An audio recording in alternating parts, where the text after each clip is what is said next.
Hello साथीहरू, आज चाहिँ हामीले एसपीएम को हाम्रो चाहिँ नेटवर्क एनालाइसिस अथवा चाहिँ क्रिटिकल पाथ एनालाइसिस अथवा क्रिटिकल पाथलाई चाहिँ हामीले कसरी फाइन्ड आउट गर्ने भन्ने चाहिँ हामी टपिकमा छौँ। हामी चाहिँ यसको चाहिँ हामीले फर्स्ट अफ अल यसको चाहिँ हल्का थ्योरी, यसको चाहिँ कन्सेप्ट चाहिँ हामी बुझ्नेछौँ। त्यस पछाडि चाहिँ हामीले यसको चाहिँ न्युमेरिकल हामी चाहिँ एनालाइसिस गर्नेछौँ, न्युमेरिकल हामीले क्यालकुलेट गर्नेछौँ। यसमा चाहिँ बेसिकली हाम्रो चाहिँ नेटवर्क एनालाइसिस भन्छ अथवा चाहिँ क्रिटिकल पाथ फाइन्ड आउट गर भनेर चाहिँ हाम्रो म्याक्सिमम क्वेसनहरू चाहिँ आउने गर्छ। यसमा चाहिँ हामी बेसिकली दुईवटा प्रोसेसबाट चाहिँ हामीले ह्यान्ड आउट दुईवटा प्रोसेसबाट चाहिँ हामीले यसलाई नेटवर्क एनालाइसिस अथवा चाहिँ क्रिटिकल पाथलाई चाहिँ हामीले के गर्छौँ, एनालाइसिस गर्छौँ अथवा फाइन्ड गर्छौँ हैन। बेसिकली दुईवटा प्रोसेस छ। एउटा छ हाम्रो चाहिँ फरवर्ड पास, एउटा छ हाम्रो चाहिँ ब्याकवर्ड पास भनेर। फरवर्ड पासमा चाहिँ हामीले के गर्छौँ, अर्ली फिनिस डेट हामी त्यसको चाहिँ पत्ता लगाउनेछौँ। जसमा हामी चाहिँ के हुन्छ भनेपछि फरवर्ड पाथमा चाहिँ अर्लिएस्ट त्यसको चाहिँ स्टार्टिङ डेट र अर्लिएस्ट फिनिस डेट हामी चाहिँ यसमा पत्ता लगाउनेछौँ। भनेपछि ब्याकवर्डमा चाहिँ हामीले के गर्नेछौँ भनेपछि लेटेस्ट त्यसको चाहिँ स्टार्टिङ डेट र लेटेस्ट फिनिस डेट हामीले पत्ता लगाउनेछौँ र स्ल्याक पोइन्ट पत्ता लगाउनेछौँ। यो कुराहरू चाहिँ हामीले हामी चाहिँ यो ट्युटोरियलमा चाहिँ अगाडि बढ्दै गएपछि हामी चाहिँ यो सबै कुराहरू चाहिँ हाम्रो क्लियर हुनेछ। यहाँ चाहिँ डिफिनेसन लेखिदिएको छु मैले चाहिँ। Forward pass is carried out to calculate the earliest date on which each event may be achieve and earliest date on which each event may be started and completed भन्छ है। अब यसमा चाहिँ अर्लिएस्टको कुराहरू आउँछ, अर्लिएस्ट डेटको कुराहरू आउँछ। यसमा चाहिँ अर्लिएस्ट डेट र अर्लिएस्ट स्टार्ट पनि हुनु पऱ्यो, अर्लिएस्ट कम्प्लिटेड पनि हुनु पऱ्यो कि त्यस्तो कुराहरूलाई चाहिँ हामीले फरवर्ड पास भन्छौँ। यो चाहिँ हाम्रो चाहिँ बेसिकली क्वेसनहरू यस्तै प्याटर्नमा हामीलाई सोध्ने गर्छ इक्जाममा पनि। हाम्रो चाहिँ यहाँ दिएको छ हार्डर सिलेक्सनको ड्युरेसन दिएको छ 6 विक, यसको चाहिँ प्रेसिडेन्ट केही पनि दिएको छैन। अनि यो बीको पनि हाम्रो चाहिँ सिस्टम कन्फिगरेसन 4 विक्स दिएको छ, यसको पनि प्रेसिडेन्ट हाम्रो यहाँ केही पनि छैन। अनि सीमा चाहिँ इन्स्टल हार्डवेयरको 3 विक्स दिएको छ, एमा चाहिँ प्रेसिडेन्ट ए पछि जाने भनेर छ र डीको फेरि डेटा माइग्रेसन भन्छ, यो बी पछि छ 4 विक्सको ड्युरेसन छ। अनि ड्राफ्ट अफिस प्रोसिड्युर भनेर छ, यसमा चाहिँ हाम्रो बी पछि छ हाम्रो चाहिँ 3 विक्स छ टाइम। अनि रिक्रुट स्टाफ भन्छ, यसमा चाहिँ 10 विक्स दिएको छ, यसमा चाहिँ प्रेसिडेन्ट छैन। अनि त्यसपछि हाम्रो युजर ट्रेनिङ छ, युजर ट्रेनिङ हाम्रो चाहिँ ई र एफको प्रेसिडेन्ट पछि छ 3 विक्सको लागि र इन्स्टल एन्ड टेस्ट सिस्टम छ सी र डीको पछि 2 विक्सको लागि छ। अब यसमा ब्याकवर्ड अब चाहिँ फरवर्ड पास कसरी गर्ने त भन्ने कुराहरूलाई चाहिँ मैले यहाँनिर देखाउने छु। यसमा चाहिँ हाम्रो चाहिँ फर्स्ट अफ अल एउटा अलिकति कन्सेप्ट म बुझाउने छु। यहाँ चाहिँ यो हामीले यसको चाहिँ यो फन्डा म यहाँबाट बुझाउने छु। यसमा चाहिँ हामीले के गराउँछौँ, जहिले पनि हामीले यस्तो हुन्छ हाम्रो चाहिँ यो कुराहरू यस्तो गएपछि यो चाहिँ हाम्रो इभेन्ट है। यो इभेन्ट कुन इभेन्ट ट्रिगर गर्यो त के, यो कुन चाहिँ इभेन्ट हो भन्ने कुराहरू हामीले बुझ्नलाई यो इभेन्टको कुराहरू हुन्छ। यो अर्लिएस्ट स्टार्टिङ डेट भयो, अर्लिएस्ट स्टार्टिङ डेट, यो चाहिँ अर्लिएस्ट फिनिस डेट है, यो अर्लिएस्ट फिनिस डेट। र यो चाहिँ हाम्रो स्ल्याक भन्छ, यसलाई चाहिँ स्ल्याक है। यो स्ल्याक भनेको के हो, यो पछि हामी बुझ्दै जानेछौँ। हामीले यो भिडियोमा अगाडि बढ्दै गयो भने हामीले स्ल्याक बुझ्नेछौँ।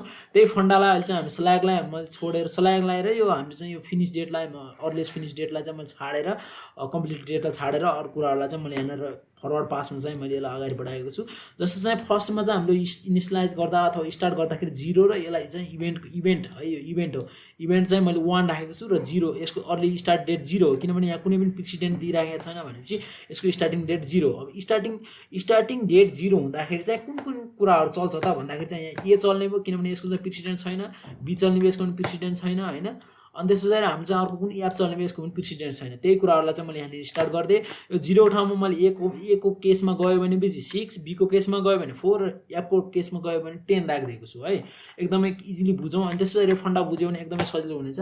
अनि त्यस पछाडि हाम्रो चाहिँ अब यहाँ हेर्न सक्छौँ, हाम्रो सी इभेन्टमा ट्रिगर गर्दाखेरि पहिला प्रेसिडेन्ट के हुनुपर्छ, ए कम्प्लिट नभएसम्म चाहिँ हाम्रो सी स्टार्ट हुँदैन है। त्यही भएर चाहिँ यहाँ ए चाहिँ कम्प्लिट भइहाल्यो। अब ए कम्प्लिट भइसकेपछि सी को पाला आयो। सी चाहिँ यहाँबाट जाँदाखेरि 6 + 3 = 9 हुन्छ है। यहाँनिर 9 है, अलिकति राम्रोसँग बुझौँ है। 9 यो बुझ्नुभन्दा पहिला यहाँनिर बुझ्नुपर्छ है। अनि त्यसपछि हाम्रो चाहिँ बी पनि कुनबाट, यो हाम्रो चाहिँ डी पनि हाम्रो चाहिँ बी पछि स्टार्ट हुने 4 दिनलाई भने यहाँबाट चाहिँ मैले बीबाट 4 लाई डीलाई स्टार्ट गर्दै यहाँ 9 यहाँ चाहिँ यसको र यसको जोड्दाखेरि त 8 आउनु पर्ने हो यहाँनिर, तर 9 चाहिँ फन्डा बुझ्नुपर्छ यहाँनिर। एकदमै यो क्लियर हुनुपर्छ यहाँनिर। अब यहाँ यताबाट आउँदाखेरि 9 भयो, यताबाट आउँदाखेरि चाहिँ 8 भयो। भनेपछि यिन दुईटाबाट हामीले कुनलाई चुज गर्ने भन्दाखेरि जुनको ठुलो हुन्छ भ्यालु त्यही भ्यालुलाई हामीले चुज गर्ने, 9 राख्ने। अब यहाँनिर यो छोड मैले यहाँ 4 भनेर इभेन्ट पनि छाडम, यहाँ 5 भन्ने इभेन्ट पनि छाडम। यसलाई चाहिँ म 2 इभेन्ट राख्दै 1 पछि 2 राख्दै। अनि त्यस पछाडि यो बीलाई चाहिँ मैले 3 राख्दै, किनभने यिन दुईटा इभेन्ट चाहिँ अब यसको भ्यालुहरू चाहिँ 6 र 4 छ, नेर छ क्या। त्यही भएर चाहिँ यसमा चाहिँ कुनै पनि हामीलाई चाहिँ प्रब्लम हुँदैन। तर चाहिँ हाम्रो चाहिँ इभेन्ट यहाँ चाहिँ एप इभेन्टमा जाँदाखेरि चाहिँ यसको भ्यालु 10 भएर यहाँ चाहिँ अलिकति हामीलाई चाहिँ अलिकति मुस्किल जस्तो हुन्छ क्या। कस्तो भनेपछि यो 6 र 4 भन्दा चाहिँ एकदमै ठुलो भ्यालु हो 10। तर हामीलाई थाहा छैन कि यताबाट जाँदा चाहिँ हाम्रो कुन चाहिँ भ्यालु चाहिँ हामीले अब्टेन गर्न सक्छौँ त भन्ने कुरा थाहा छैन। त्यही भएर चाहिँ यो पार्टलाई चाहिँ हामीले फर्स्ट अफ अल इम्पिटी राख्नेछौँ। इम्पिटी राख्नेछौँ। अब यहाँ हेर्दाखेरि यसको 9 भयो, भ्यालु ठुलो भ्यालु 9 भयो र यसको 10 छ। यिन दुईटा मध्येमा ठुलो कुन छ त? 10 को भ्यालु ठुलो छ, त्यही भएर चाहिँ यसको इभेन्ट पछिको, त्यही भएर चाहिँ सानो इभेन्टलाई हामीले 4 इभेन्ट राखिदिएँ मैले, अनि यसको चाहिँ इभेन्टलाई 5 राखिदिएँ। त्यसपछि अब हाम्रो चाहिँ डी र सी पछि कुन छ? हाम्रो चाहिँ याच इभेन्ट चल्नेछ। याच इभेन्ट चल्दाखेरि यहाँ चाहिँ के हुन्छ? 9 + 2 = यहाँ चाहिँ 11 आउनुपर्ने हो, यताबाट 11 आउनुपर्ने हो, यताबाट तलबाट जी। फेरि अब जी चाहिँ कुन पछि? ई र एफको पछि, ई र एफको कम्बिनेसन पछि चल्ने भयो। यहाँ ई र एफको कम्बिनेसन पछि चल्दाखेरि चाहिँ हाम्रो के हुनुभयो? यहाँ हेर्दाखेरि चाहिँ हाम्रो के छ? यस्तै हेर्दाखेरि 10 + 3 गर्दाखेरि 13 हुन्छ। अब यिन दुईटा मध्येमा ठुलो भ्यालु कुन त? 13, त्यही भएर चाहिँ यहाँ 13 यहाँनिर आयो है।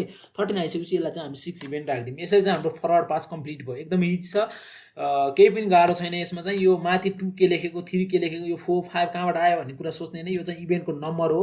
नम्बरिङ चाहिँ हामी सकभर हामी चाहिँ यो सानो भ्यालुलाई सानो र ठुलो भ्यालुलाई ठुलो दिनुपर्छ। यहाँ चाहिँ मैले फर्स्ट केसमा चाहिँ हाम्रो यसलाई चाहिँ मैले 2 इभेन्ट माने र बीलाई चाहिँ 3 इभेन्ट मानेको छु। र यहाँ 10 चाहिँ एकदमै फार भयो, यिन दुईटा पोइन्टभन्दा धेरै फार भएकोलाई यसको चाहिँ हामीले डिटरमाइन गर्न सक्दैनौँ फर्स्ट अफ अल। त्यही भएर चाहिँ मैले यहाँनिर यो डीबाट र सीबाट आएको भ्यालुलाई मैले चाहिँ यहाँनिर कम्प्युट गरेको छु। डी र सीबाट आएको भ्यालुलाई कम्प्युट गर्दाखेरि चाहिँ हाम्रो चाहिँ यहाँनिर 9 आयो र यिन दुईटाको भ्यालु मध्येमा 9 को भ्यालु चाहिँ सानो भएको कारणले यसको लागि मैले चाहिँ 4 इभेन्ट दिएर, यसलाई 5 इभेन्ट दिएर, यसलाई 6 इभेन्ट दिएँ। यसरी चाहिँ हाम्रो ब्याक पार्ट, यो चाहिँ हाम्रो के हो? फरवर्ड पास कम्प्लिटेड भयो। यो चाहिँ भ्यालुहरू हामी इजिली लेख्न सक्छौँ। अब इजिली लेख्न कसरी सक्छौँ भनेपछि यसको स्टार्ट डेट 000 भयो, अनि त्यसपछि यो जोड्दै यहीँबाट ए टेबलबाट पनि लेख्न सक्छौँ। ए टेबलबाट पनि हामी इजिली अब कम्प्युट गर्न सक्छौँ होइन, किनभने यसको चाहिँ early start date of precedent दिएको छैन भने 00 राखिदिने। अब त्यस पछाडि यसको चाहिँ प्रेसिडेन्ट जुन छ त्यही प्रेसिडेन्टहरू राखेर गर्न पनि सकिन्छ।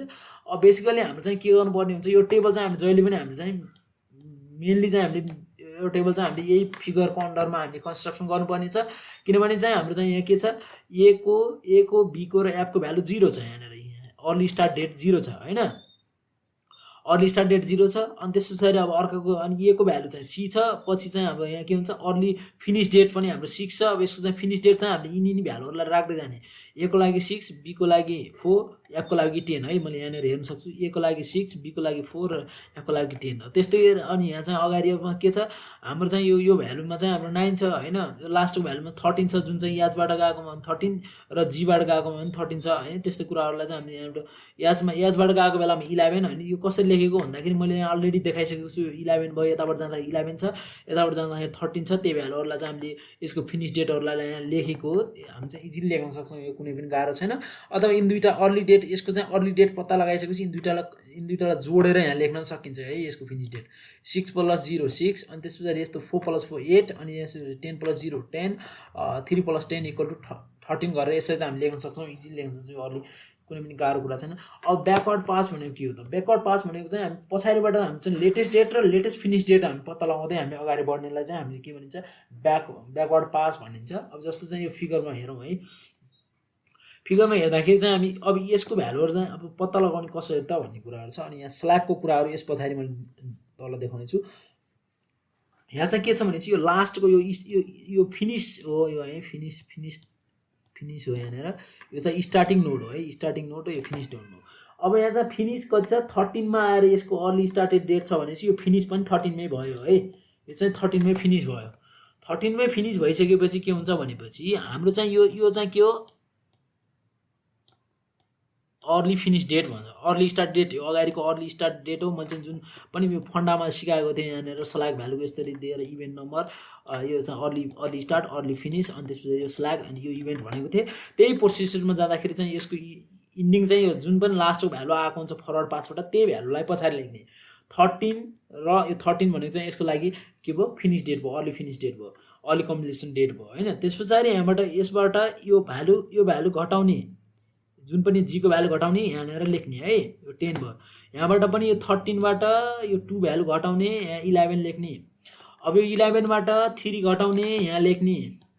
अनि त्यस पछाडि यहाँबाट 11 बाट 4 घटाउने, यहाँ लेख्ने।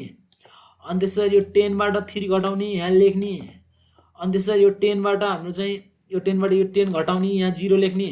यहाँ 7 बाट अब यहाँ फेरि फन्डा के छ? अब यहाँ फन्डा फेरि के लेख्ने भनेपछि कुनै पनि अब यहाँबाट तीनवटा पोइन्टर देखिएको छ। यहाँ यताबाट स्टार्टिङबाट हाम्रो 3 ठाउँमा गएको छ।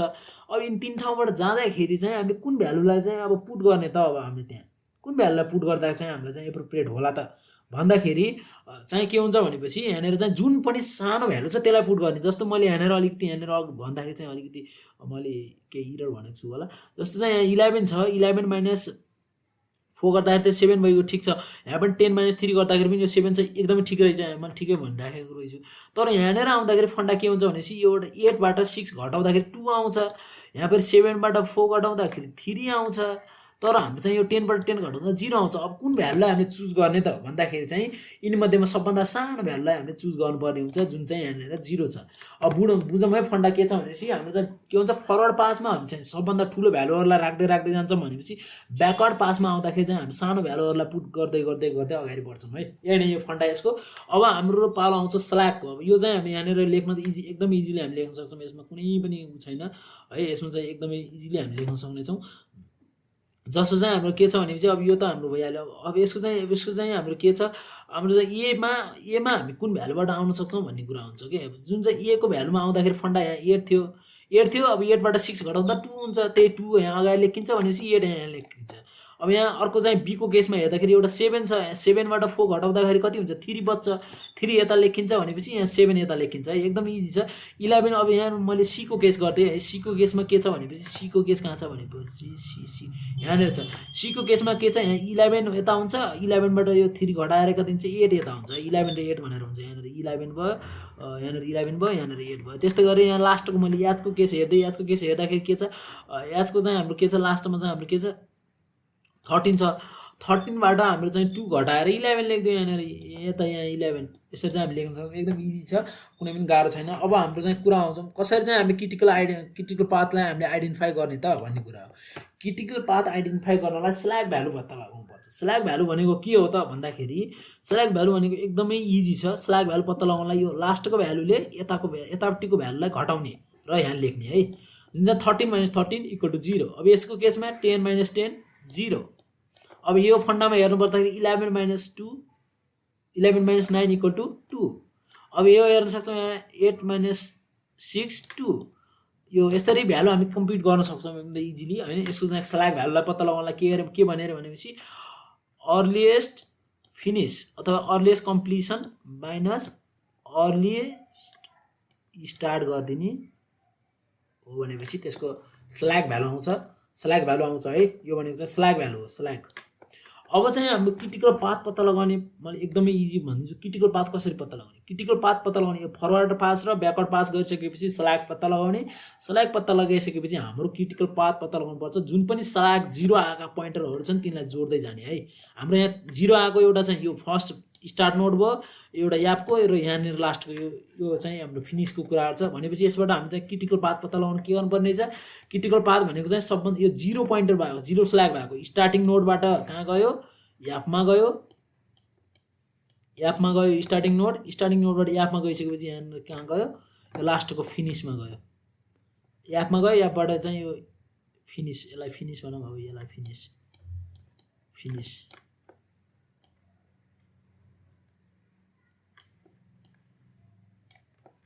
यही नै हाम्रो क्रिटिकल पाथ भयो। किनभनेपछि हाम्रो चाहिँ यो स्टार्टिङ नोडबाट स्टार्ट भयो, यो फिनिसिङ नोडमा गएर फिनिस भयो र हाम्रो चाहिँ यहाँनिर एउटा याप भन्ने पोइन्टरलाई बिचमा ल्याइदियो भनेपछि यही नै हाम्रो क्रिटिकल पाथ हुनेछ। क्रिटिकल पाथ भनेको बेसिकली लङ्गेस्ट पाथ हो, बट हामी चाहिँ क्रिटिकल पाथ भनेको चाहिँ जति पनि नोड्सहरू हुन्छ जसले चाहिँ स्ल्याग 0 कन्टेन गरेको हुन्छ भनेपछि त्यही नै हाम्रो क्रिटिकल पाथ हो। यसरी चाहिँ हाम्रो के हुन्छ, नेटवर्क एनालाइसिस अथवा चाहिँ हाम्रो क्रिटिकल पाथ हामी चाहिँ आइडेन्टिफाई गर्न सक्छौँ, एकदमै इजी छ।